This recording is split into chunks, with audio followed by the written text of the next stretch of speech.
Saudi আরবে কাজে গিয়ে দুর্ঘটনায় মৃত্যু হলো মুর্শিদাবাদের এক শ্রমিকের। ওই শ্রমিকের নাম গোলাম মুস্তফা। নিয়ন্ত্রণহীন লরির চাকায় পিষে মৃত্যু হয় ওই শ্রমিকের বলে জানা গিয়েছে পরিবার সূত্রে। গত মঙ্গলবার রাতে ঘটনাটি ঘটে সৌদি আরবের জেদ্দা শহর এলাকায়। ঘটনার পর বুধবার মৃত্যুর খবর পৌঁছায় মুর্শিদাবাদের হরিহরপাড়ার সলুয়া বিলধারী পাড়া এলাকায় শ্রমিকের বাড়িতে।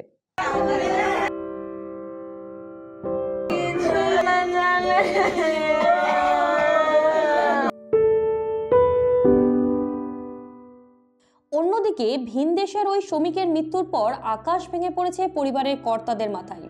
সেখান থেকে দেহ ফিরিয়ে আনা নিয়েই এখন কপালে ভাঁজ পড়েছে তাদের। যদিও একটি সূত্র মারফত জানা গিয়েছে সেখানকার কোম্পানির মারফত দেহ ফেরানোর প্রক্রিয়া শুরু হয়েছে। এলাকার বাসিন্দাদের দাবি, সলুয়া এলাকার বড় একটা অংশের মানুষ পরিযায়ী শ্রমিক। এলাকায় কাজ না থাকায় ভিন রাজ্য ও ভিন দেশে পাড়ি দিতে হয় তাদের। কবে কর্মসংস্থান হবে, কবে মিটবে এই সমস্যা, তা কারোর জানা নেই। আমার ভাই 8 মাস আগে সৌদি গেছিল। বহিনের বিয়ে দিব, বাড়িঘর ঠিক করবো, আব্বা বছর সবাইকে নিয়ে আমি একসঙ্গে থাকবো। সবাইকে আমি দেখাশোনা করবো, কারোর কষ্ট হতে দেব না, তাই বলে গিয়েছিল। গিয়েছে সৌদি আরবে গত সোমবারে খবর পেলাম আমরা। আমি পাশের বাড়ি, আমার একটা ভাই হচ্ছে আর কি, ভাইয়ের ছেলে, ভাইপো যে মারা গেছে। কালকে শুনলাম মারা গেছে। ফোন থেকে একটা ছেলে ফোন করেছে, ফোন করে বললো যে আপনাদের এই মারা গেছে বলে ছেলের মাকে ফোন করেছে।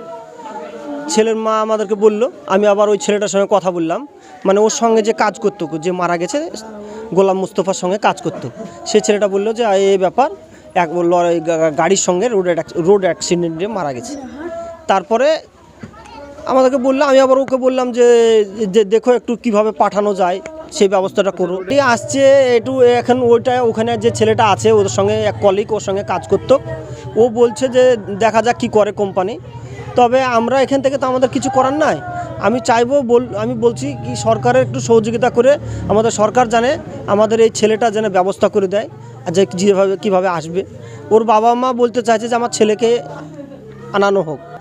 কীভাবে অ্যাক্সিডেন্টে মারা গেছে আমাদের ওখানে একটা বলেছে এটা তো আমার ভাই হয়, তাহলে মামা হয়, তাহলে সে ছেলেটাকে বলেছে তো তাহলে ওইটা মারা গেছে। ওর আবার খোঁজ নিয়েছিল, ওকে বলেছে যে মারা গেছে, তাহলে অ্যাক্সিডেন্ট হয়েছে। তাহলে সে আবার আমাদের বাড়িতে এসে আমাদের কালকার বলেছে কাজ করেছিল। এবার সংসার বাপ চাল, এবার বাড়িঘর করেছে, এবার করবো, ঘর বাড়ি ঠিক করবো, করবো তা বলে গেছিল। বোনের বিয়ের জন্য গেছিল, 8 মাস আগে গেছিল। ফোন এসেছিল সোমবারে, মঙ্গলবারে অ্যাক্সিডেন্ট হয়েছে, মঙ্গলবারে খবর পাইনি, বুধবারে খবর পেয়েছি।